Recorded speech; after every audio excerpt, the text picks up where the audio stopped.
Thank you for listening to The Path to Authenticity. My name's Tom Gentry. I think of this show as the opposite of small talk. You'll hear real conversations with real people who know who they are. We talk about what makes them who they are, how they became who they are, and how we might become truer expressions of who we are. I'm Safaa Kagan, and this is The Path to Authenticity.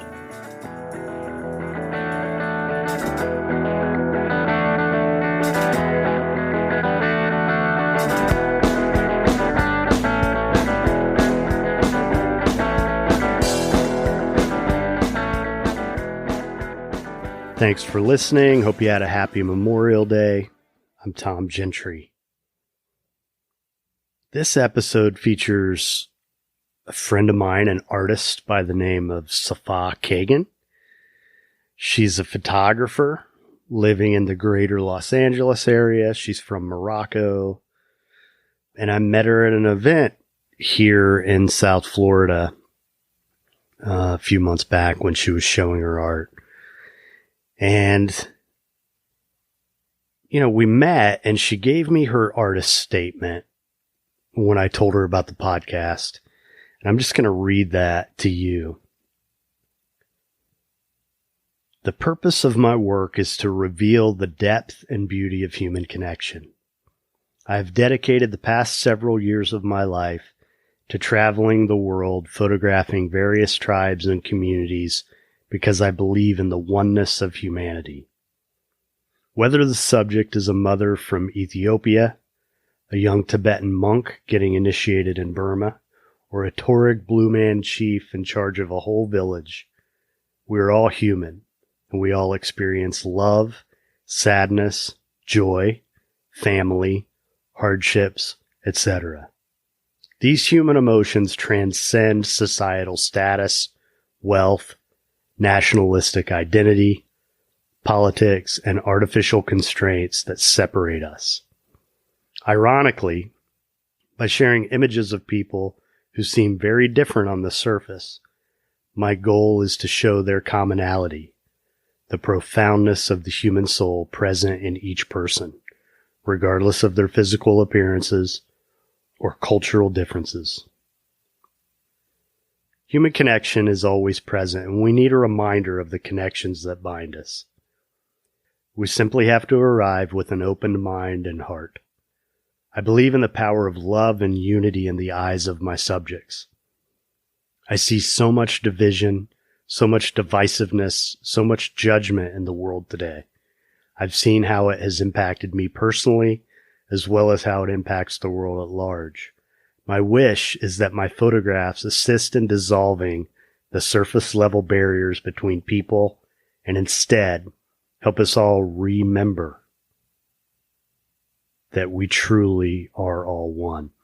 When this is our perspective, the world experiences more peace, more harmony, and I think we can all agree that we could use a little more of those things. So that's it. This is the first of 2 parts of my conversation with Safaa Kagan. Hope you enjoy it.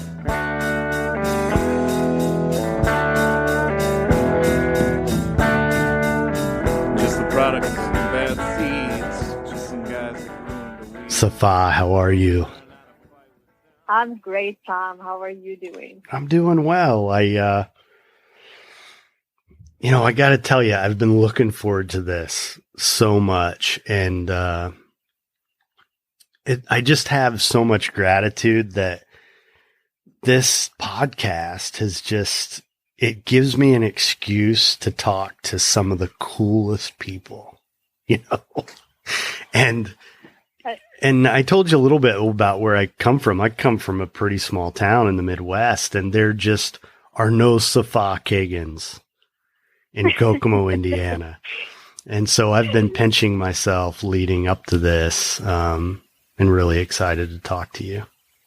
So I remember when we met in Palm Beach at the art show. Yeah. And you talked about your podcast, and I just thought what an amazing idea, because you bring so so much to people, that stuff that needs to be shared, and you do it in such it's creative in a way, because you bring people from all kinds of different backgrounds, and they may connect to that one certain listener.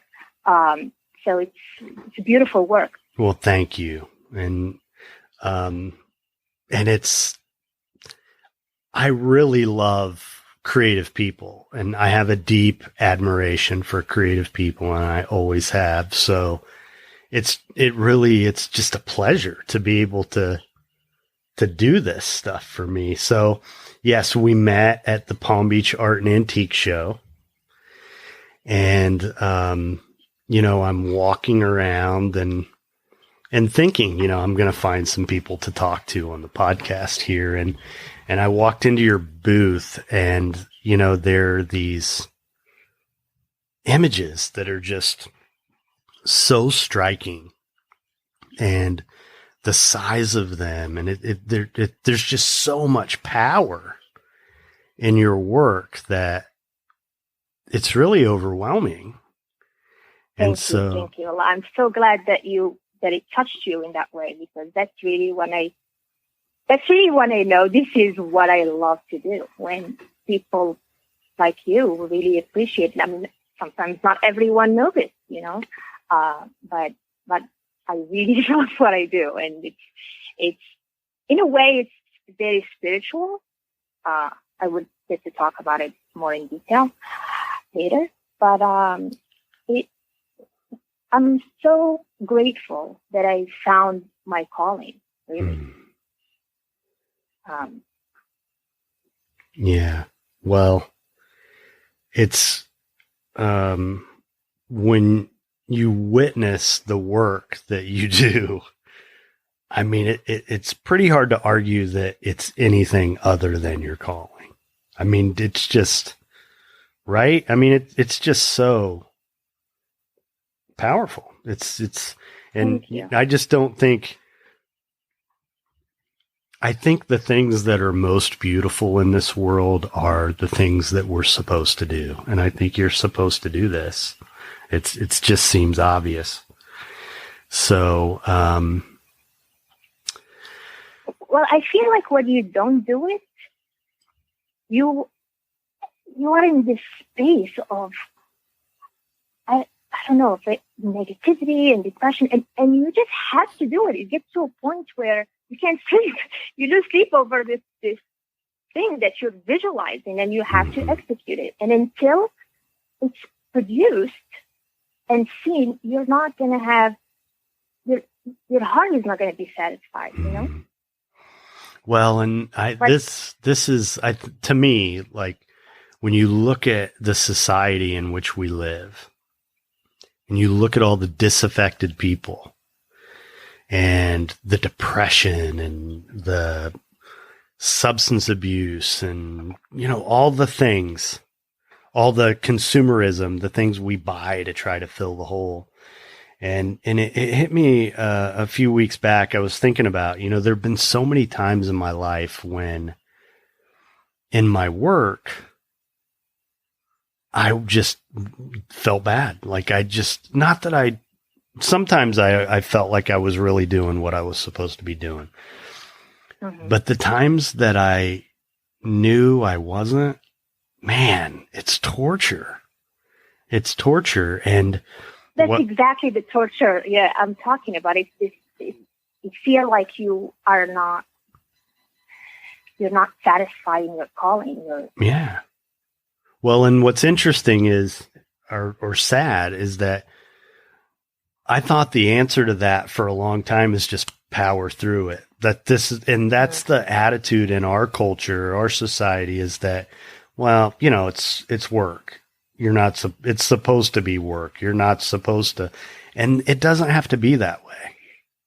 It really doesn't. And what I've learned is that when I have to push myself, I'm doing the wrong thing. Like that's not what I'm supposed to do. When I'm in tune and the things that I'm supposed to do and what I'm supposed to do, it's easy. It flows. So I'm sure you experience that, right? I mean, when absolutely. You're just in that zone. I used to do that before this project all started. I used to do portraits of families and newborn, and I made great money. But it just got to a point where I go to a session, everyone is stressed out, and I am needing to make this couple who hate each other look like they're happy, and the kids that is like, running around and making it just didn't seem authentic anymore. And it just got to a point that, yes, money is great, but it was really not what really satisfied me, Mm-hmm.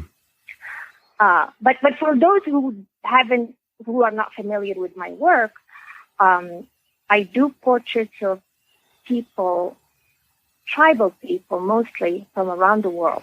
And there's a purpose, and that's to reveal the depth of human connection. That concept of oneness is just not, sometimes it's not easy to put into a photograph. Mm-hmm. It's such a broad concept, right? Mm-hmm. And it's pretty so frustrating sometimes when the message doesn't come across. Sometimes I do these art shows and people come and, oh, what a beautiful portrait, or, oh, and a part of me is criticizing myself by saying, oh, you did not get your message across, right? Mm-hmm. Because you do deal with different consciousness of people. Right. I mean, you've been to Palm Beach. Taking the show to Palm Beach out of all the places was was an act of courage, because I knew it wasn't a place where it would translate as well as it did in LA or in New York or in Paris, or Mm-hmm. And then I met you. Anyway, so I feel like that concept is a lot more understood now that we're going through this whole COVID thing. Yeah. You see that really it doesn't matter where we are, where we live, or where we come from, or what religion we are, or anything. It just feels like we're all going through these same feelings together. Mm-hmm. And it brings this certain commonality in the human beings, right? Just with literally going through the exact same emotion. Mm-hmm. And a part of my work really was to bring that out. Since I'm a photographer, that's really what I do. I figured I can translate that concept into portraits. Mm-hmm. But the truth is, I don't know how you stand on this topic, but the 2016 election saga was my biggest trigger. When you say trigger, Remember, what do you mean trigger? I mean, it was literally what gave birth to my work. Like that anger. Yeah. Oh, Tom, you remember, I'm sure you've been there, and how divided we became, and the news, and these marches that didn't really end up doing anything, and the mass shootings, and the separation of these kids from their everything, so much anger.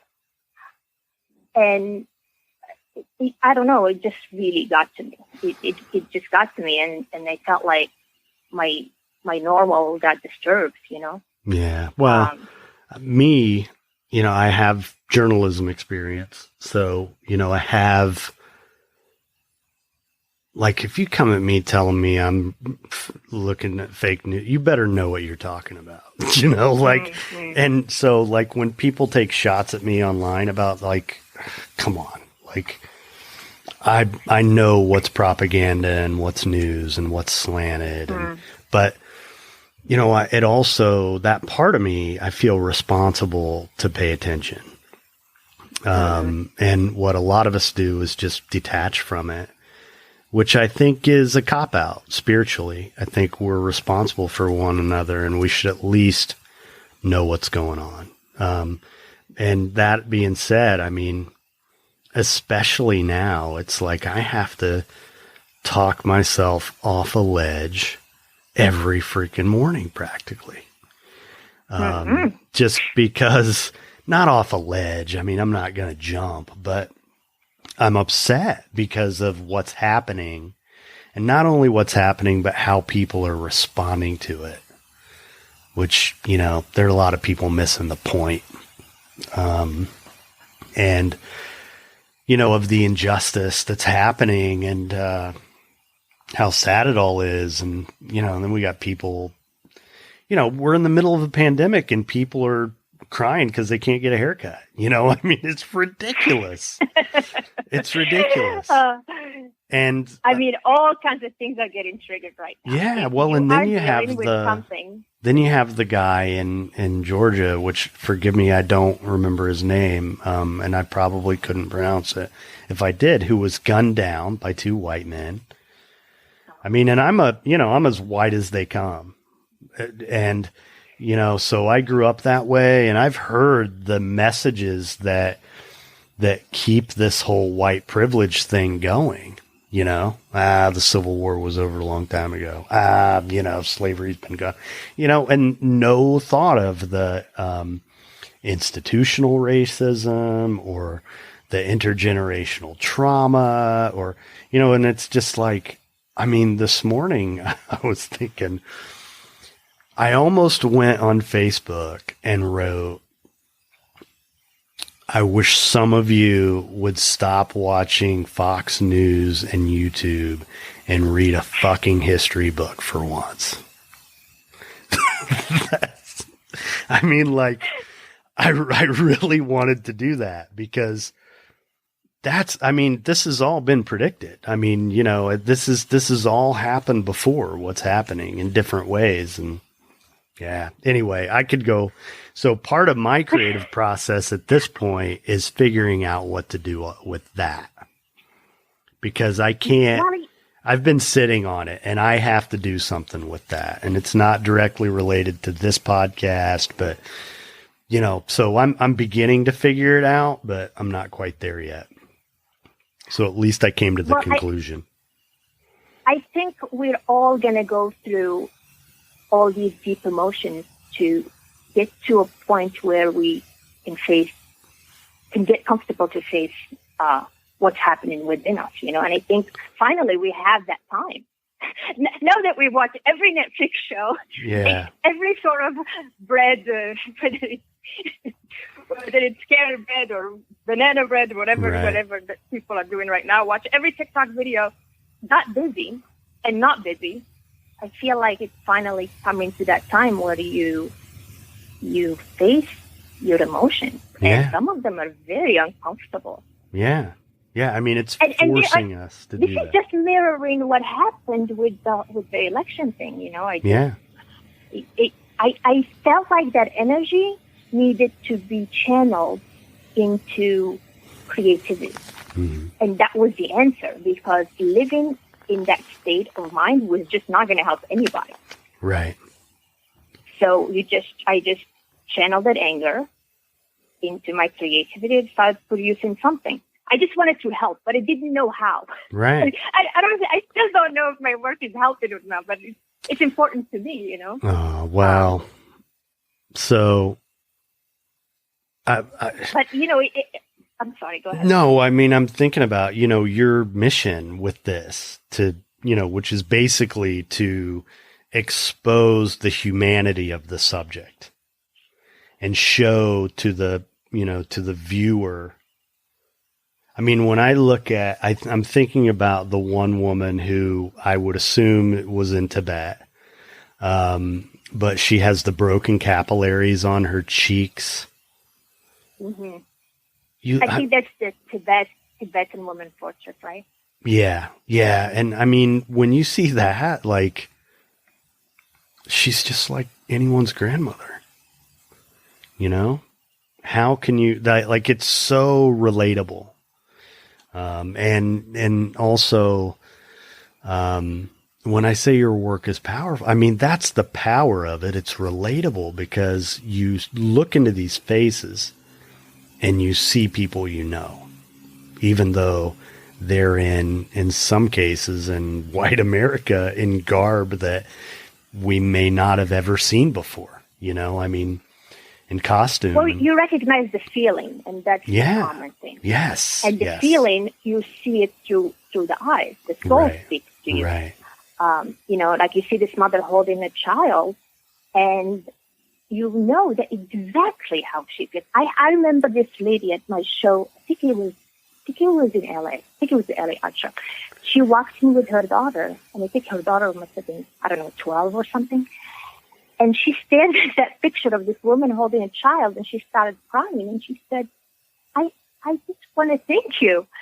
I know this. I know how she feels, and it's nice to be remembered, to be reminded. And, it just feels like those are the moments where I know, okay, I did it. I did my job. I transmitted the message. It was done. And no matter where we come from, we all have those emotions because we're human. So, I come from a Muslim country, and I moved to this place, and I was so young before, I moved here. I met my husband, who's from a totally different background than I am, different religion. Not that it matters, but, we ended up having these amazing 2 children. My kids are 10 and 8. And we raised them knowing that God is love, and it doesn't really matter what anything. It just matters. What matters is to be kind. And I felt like, as an immigrant, as an artist, and a mother, as a woman, I was in that space of what's happening right now needs to change, So I dived into this photography project, and, at the time it really did seem impossible, because I would literally go to sleep and I would see these photos in my mind, and they were really beautiful and colorful, and people were wearing different things, and they were just coming as a slideshow. And I didn't really, at first I didn't really know what I was supposed to do. And I knew it involved traveling. I knew it involved going to places that may not be safe, or, I knew it was going to take a long time, and it's not done. It's not something that's done. It's probably going to be a lifelong project. But at the end of the day, it's really not about the portraits or these international art shows or even selling the art, even though I love to sell art. But, it's just cultivating that sense of awareness in the viewer, that there's so much commonality among all of us. Okay, so we know what your immediate goal is for the project, right? So you said it's going to be probably a lifelong project. So what's the overarching goal, and what's the objective for it as a whole? That's, I feel like the objective is happening with or without my work, I remember when my New York show got canceled, supposed to be in April, and I was really counting on that show. At first I was so upset, and but then I'm looking at the news, and I'm looking at all these amazing people, and I'm seeing so much kindness. I mean, yes, you see it all, but you really do see a lot of love, and you do see, things that really, really bring tears to your eyes, tears of joy, and the emotions in us are blooming, and a lot of people's hearts are opening, and then just sit there and I think, wow, it really did not need your work suffice. It's happening already, Yeah. And a lot of it is just so beautiful. We are really being reminded of humanity right now, you know? Yeah. And so you see compassion, and it's just a shame that it took a global pandemic for it to happen, but it's happening.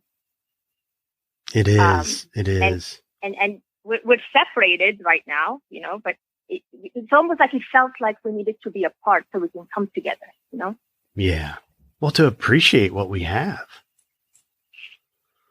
We certainly do pay attention now, and we appreciate the smallest things, the smallest little things. Well, don't we? I've talked about in this podcast recently, because I mean, there's no way to avoid this topic. I mean, I think it's a cleansing that we're experiencing, you know, like a hard reset Absolutely. You know, we get to start over. And, I do a men's group once a week. And, you know, one of the things that has come up with these guys, they're all, you know, I mean, one of them's in his mid-20s. The other ones are a couple guys in their 60s, 60-ish. And, you know, great careers.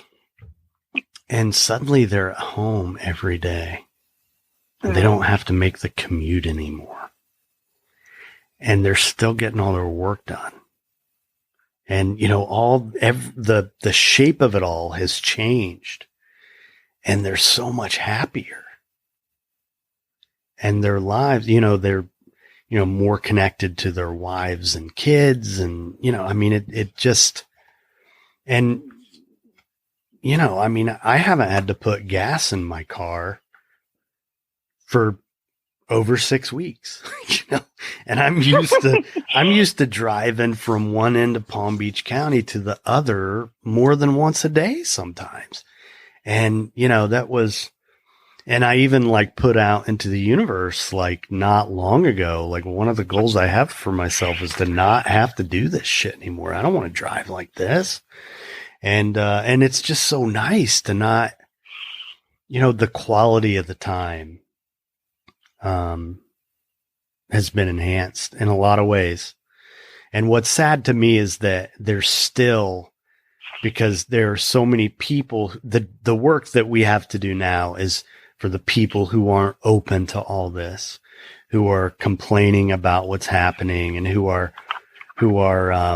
fighting it. They're fighting it. You know, they're in a power struggle with this whole thing instead of, you know, getting the message that it can be better than this. To me, that's the message. It can be better than it was. And I feel like it's going to be hard, from an economic standpoint. I think things are going to change. I mean, we've started to see some major companies file for bankruptcy in the last few days. And I think that's just beginning to happen, but there's a better way. You know? Yeah. You know, there's a French saying that goes, après la pluie, le beau temps. You know, after the rain comes the good time. And you have to go through that, what artists call the dark night of the soul, you know? Right. Because something amazing always comes after. It just never fails. Mm-hmm. There's this amazing bloom that happens within you that just creates and wants to do things. And you should watch. You've seen it right now. Everyone is a creator. Everyone is an artist. They just didn't have that stillness and that core to tap into it. Right. You know, in Kundalini, they call it the Adi Shakti, which is that full female energy of creation that runs through us, and we tap into it. Mm-hmm. And now it just feels like we're all tapped in. Yeah. It's amazing. It's powerful. It's I keep using that really word, but powerful. It is. There's a lot of energy in the atmosphere right now. Yeah, and it's all. We're also. I feel like we're also. This whole thing is giving us an opportunity to really face fear, all kinds of fear, and you know, think, what am I going to do with you? Mm-hmm. What am I going to do with you? And fear is really where it all starts from. Yeah. It's the best way to deal with fear is to befriend it and acknowledge it. It's always the beginning of something amazing. So every time you see you're afraid, something pretty cool is about to happen. Yeah, I mean, that's where the good stuff starts. Does that make sense? Oh, absolutely. Yeah. No, this is, yeah. Well, those are where the lessons are that we need to learn. It's coming up for a reason. And the good stuff is on the other side of that. Walking through that fear. That's in my world, we talk about that a lot. And also that, fear is the opposite of love. Mm-hmm. It is. It's the opposite of love. So, when we're stuck in fear, whether it's afraid to do what I want to do with my life because I'm afraid I'm not going to be able to make ends meet, or afraid to walk away from this relationship because I might not ever find someone who loves me this much again, or whatever. I mean, it's all, we are sacrificing our love for ourselves and selling out because of the fear. That's what that is, But so, like those big decisions that seem really, really scary. I mean, when you get to the other side of them, when you don't, succumb to the fear, when you walk through the fear, that's when we feel most invigorated. Mm-hmm. That's when we feel most powerful. Like, I did it. For me, this podcast was a perfect example of, this was part of it, but I had a contract, it ran out, and I had a decision. I could either go find another job and put off what I really wanted to do for God knows how long again, or I could let go of the illusion of security, because there's no such thing anyway. And we're seeing that now. We're watching it right now. And I feel like there's so many people who hated their 9-to-5 job. Yeah. And they just stuck in it because it was necessary. And I feel like you're going to see a lot more people really tapping into what their purpose is. I hope so. And doing it. Yeah. Yeah, I hope so. It just saddens me when we don't, and there's so many people who are so just disaffected, because, and I know people in my world who are my age, who I've watched go through life, and I see what they're doing for a living, and I'm like, they can't possibly be happy doing that. Not this, No. And then, but they do it to put food on the table and to pay, for their house or whatever. And then the next thing they're not happy, yet they get married and have kids, so then it all ends up being sabotaged on some level, or just, even if it's not as good as it could be. We deserve to be happy, not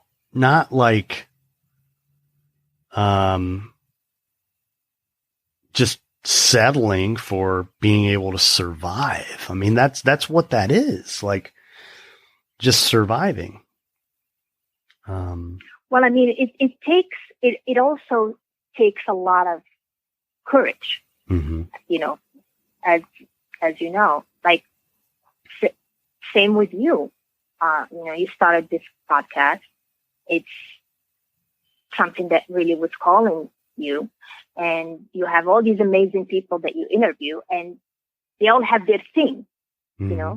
So to find that, what you call the happiness, you have to find your thing. Yeah. And even if it only helps one person, that's, at least you're doing your part. I mean, that's enough. Brought it in. That's enough. Yeah. Yeah.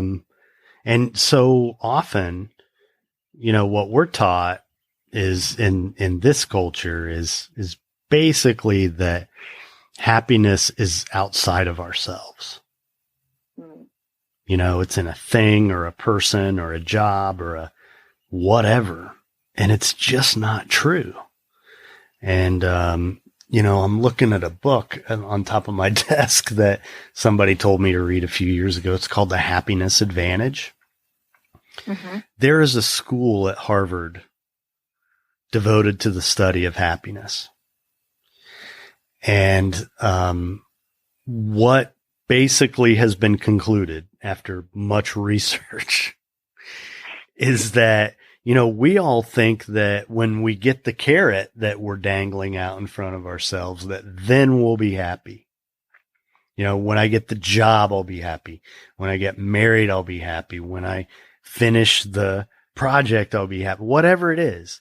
But the thing is, there's always another carrot.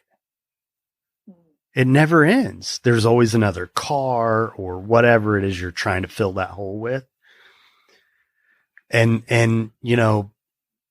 so people they think happiness comes when you're a success. And what the research shows is that you're a success because of your happiness. Your happiness creates the spirit within you that you're going to flourish. It's the other way around. We got it backwards. And we live in a country full of people who are living that out. They got it backwards. And it's hard to remember sometimes because we're so enculturated to live that way. Like with me, sometimes it's clothes, or shoes, or you know what I mean? Like we all fall into those moments, obviously. But I feel like when you are doing your work and at that moment where you are so focused and concentrated and you just get this incredible high, and you're intoxicated with what you are doing. Sometimes I'm in these places, man, in the middle of nowhere. I'm dirty. I haven't showered and I'm hungry because I really like the food. But there's this joy when I am photographing and connecting with these people. And, most of the time we don't even speak the same language, but there is this joy energy. And I know, you just know when it comes. It like sweeps you off your feet, like it's almost like when you're falling in love, but it's so beautiful. And time stops. Remember, time stops, basically. Time stops. Yes, time stops. Nothing else matters. It's just that moment, and you're so present, and there's so much stillness that the work tends to flow, and it's effortlessly, Mm-hmm. Yeah. And that's the way I feel when I'm doing this. Like when I'm doing this right now, I mean, sometimes I think, man, I just wish it could all be this, instead of the writing and the website and you know what I mean? It's like, but all that enables me to do this part, and I know this part's important, like the conversations that we're having. I mean, people are starved for this, for depth, Yeah. Yeah. And it's like you said, we all have that. We're all artists. We're all creative. We just have to connect with that part of us. Yeah. That it's because the creative energy lives in us all. It's our light. Yeah. So you're from Morocco, is that right? Yes, I was born and raised in Casablanca. Okay. And then I moved here when I was 17. You moved here being LA? No, actually I moved to Florida. Oh, I knew that. Yeah, I moved to Fort Lauderdale and I met my husband there. and I went to school there, and I worked there. I did all my training there. And just last year, I moved to LA. That's right. You told me all that. Actually, about a year and a half, I moved to LA, and I love it here. I really like it here. We live in the mountains. It's a whole different energy, but it's a nice place to be quarantined. Oh, well, it's funny. The first time I went to California, I guess it was 2012, the fall of 2012, and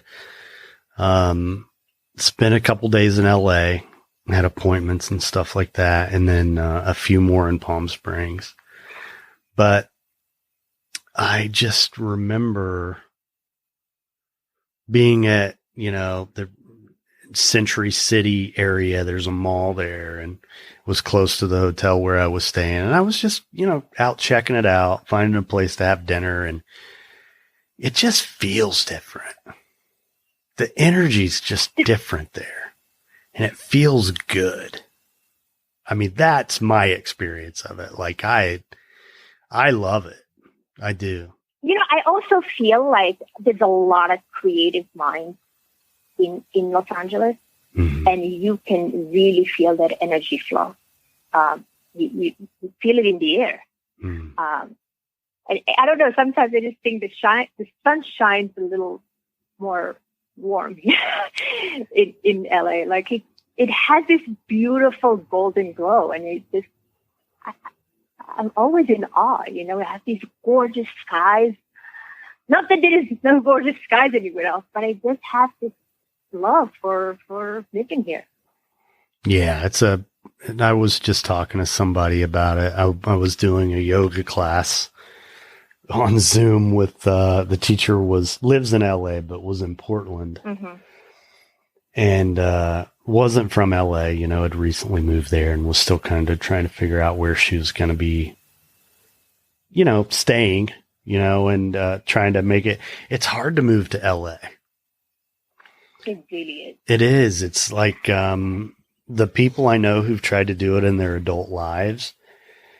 The hard part, the housing, and, for like a single guy to go do that at 40 years old or something is pretty, you got to really have it together already before to make, when you're used to living at this cost of living, and then it's just, yeah, it's hard. I've seen people struggle to like make that transition and like end up living with their moms in Malibu or something, Yeah, it's definitely a hard transition, especially with kids. Yeah. But you guys were able to do it. It's funny. This is actually a funny story, but I had this sign that I made with my daughter, like in lettering. And the sign said, "Follow your heart even if it takes you all the way to California." And I had this sign in my kitchen, and I have moved so many houses. And I always took that sign with me, and we hang it in our house. And I remember one time I redecorated, and the sign kind of like didn't quite fit in, So I took that sign and I put it outside on the curb. And I said, well, somebody probably will take that sign. It's really pretty, and they can have my art in their house. I kid you not, that same week, my husband came and said, I have this amazing opportunity to move to LA. I know you always wanted to move, and I feel like it's almost like now or never, Yeah. And I thought about that sign. And he said, oh my goodness, I think we manifested this thing. Yeah. That's awesome. And so now you gave somebody else the opportunity to do the I same know. thing. Now someone else will move to LA. Yeah. That's interesting, I love that. Follow your heart, even if it leads you all the way to California. These little things always happen. It's fascinating. But yeah, I mean, I feel like as artists, after we find our little thing, whatever it is, and I'm not saying just your calling, whatever that is for you. You do it because it's necessary, Well, it brings to mind a Henry Miller quote. Have you read any Henry Miller? Are you familiar with him? No. Tropic of Cancer. Really avant-garde writer, was one of the guys in Paris, expats in Paris in the, I don't know, I guess the 30s. But anyway, one of the things he said, and I'm going to botch it, but basically is that the real art is the life that we create for ourselves. That's the, the make our lives works of art. That's where it's really at. The creative living, really. Right. Because it could be anything, it could be your garden. It could be, I don't know, just the way you feel or the air on your hair. Or just refusing to accept the status quo. That's to me, that's a big part of it. Like, we don't have to live the way people tell us that we're supposed to live. No. These rules that are imposed, And I've been, one of the things that's been coming up for me with this, shutdown and, everything just being different, being at home all the time, working from home, barely leaving at all, it's, like, if nobody ever told me I had to get up in the morning and do my thing all day and then go to bed at night, if nobody ever put me in that box, what would my body have just done on its own? And to start to listen to my body more. And, it's funny because, we're taught all this stuff about how life is supposed to be, and it's a total crock. We get to define it ourselves, We do. But so often we don't. And then we're unhappy because we, don't really fit into that mold. And I think what I've always loved about creative people is that it does take courage to go live that way. It does. It takes. It really does. Yeah. Because we all of the creative people, we all face these horrible questions. Well, if I'm not good enough, or no one. What if no one cares? Is probably the biggest question that we ask ourselves. Oh, I'm doing all this stuff, but what if no one cares? Well, you care, right? Right. Or what if I'm judged and criticized, or if someone has done it before? What if I'm not original? What all these what ifs? They just they put a handcuff on us, and it's totally normal, but to feel like that. But again, you ask yourself also, what if I never tried? Right. What if I didn't go on that trip? What if I lived my whole life and I didn't take that photograph? Or what if I change someone's life? Or perspective about life. And I feel like when you start shifting your question, you start braving things more. Yeah. It feels like there is no way on my deathbed I'm going to regret this life. Right. And there is no way I'm going to sit on the sideline and watch it roll by. I will do what I think I should do. And that's, it's powerful when you start feeling like that, Because it's a shame if you never try, really. So whatever that thing is, just try to think of, when was the last time I did something and I had this feeling of pure joy and bliss and butterflies and energy running through me and feeling so focused and happy. When was that? And think of those times, because your body will remember, Yeah. What was that thing? And did you affect someone doing it? Did did someone's heart sing, basically, you know, and go and pursue it. The other thing that usually what happens when you start doing those things, you start facing resistance, and that's a real enemy, you know. I feel like every time you get that kick, you know, and you start producing and you start knowing what you want to do, you know, that feeling when you're supposed to do something, and then this larger than life block that's not allowing you to do it.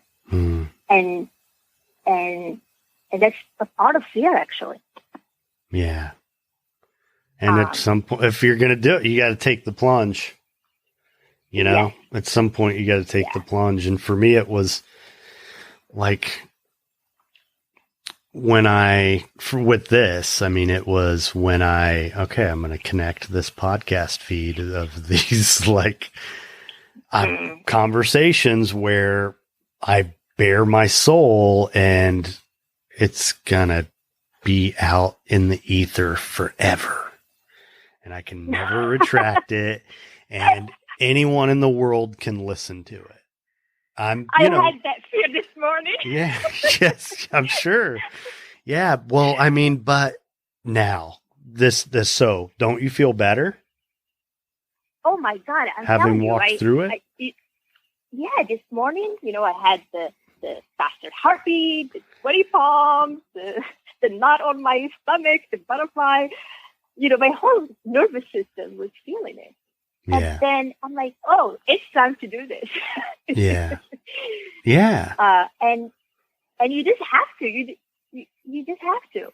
Or you don't, but you won't respect yourself if you don't. No. That's the thing. And one thing I want to go back to is you're talking about if you see that you have that thing and you experience bliss and you're in that zone and all that.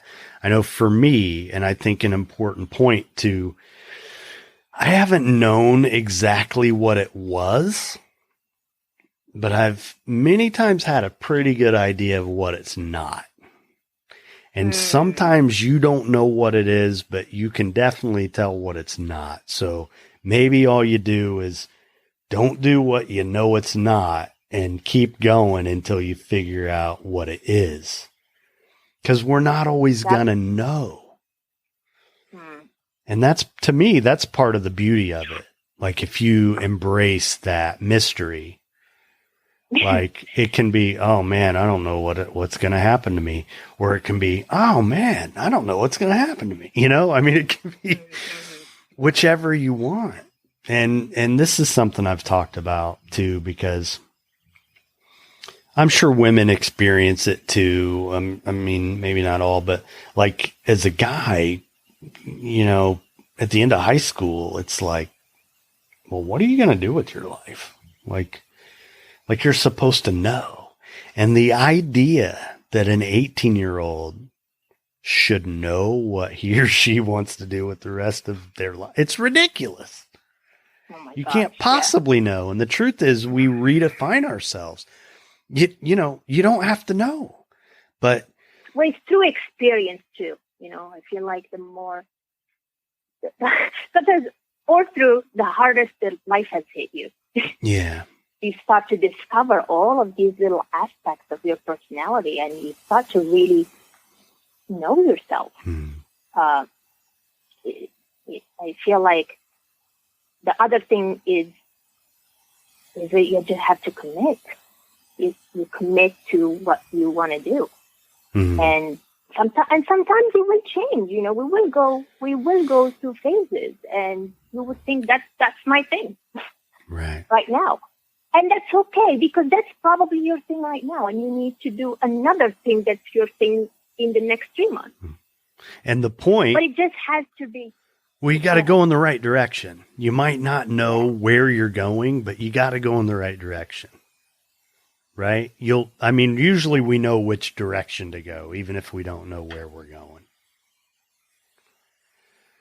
Or definitely not that way, you know? And for me, it was definitely not a carpenter, you know. And then I did it anyway, and like, you know, oh man, it was a nightmare. So, but also always watch what triggers you. Watch your experiences. Watch what really brought you down, because sometimes those moments do have an answer to you ending up doing what your heart wants you to do. Mm-hmm. Like you were saying, your childhood, you know, what you went through with the addiction stuff, they connect you to that moment. They connect you to whatever that creative life is. Mm-hmm. Does that make sense? Yeah. I mean, I could have never imagined that my life would have turned out the way that it, you know, I mean, it got me where I needed to be, even the hard stuff. And one of the things I say to people in my work, and I've thought about it a couple times as we're talking, is sometimes it's got to get worse before it gets better. Mm. And that's the truth. Sometimes we got to go through hard stuff before we, you know, get through to the other side, and then we're who we want to be, you know, to prove ourselves or for whatever reason.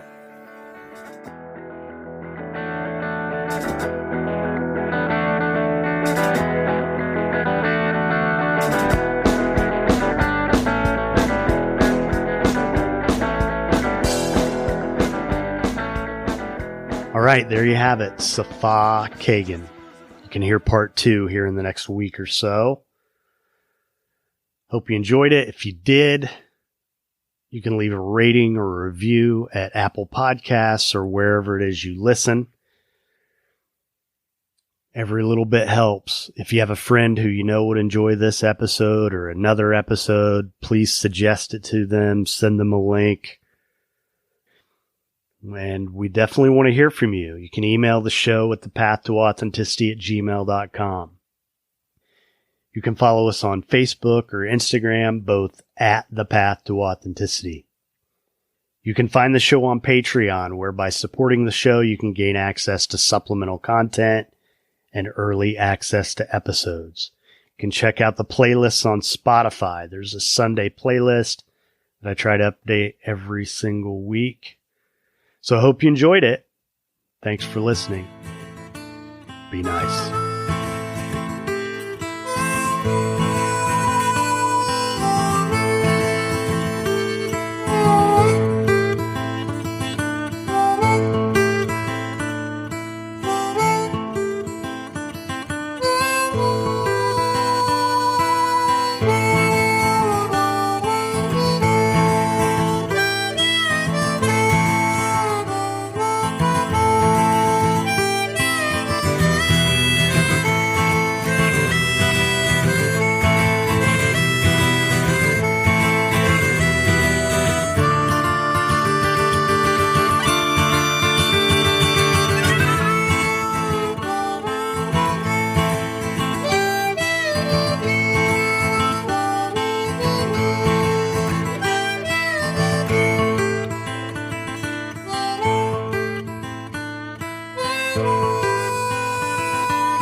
Great, honey.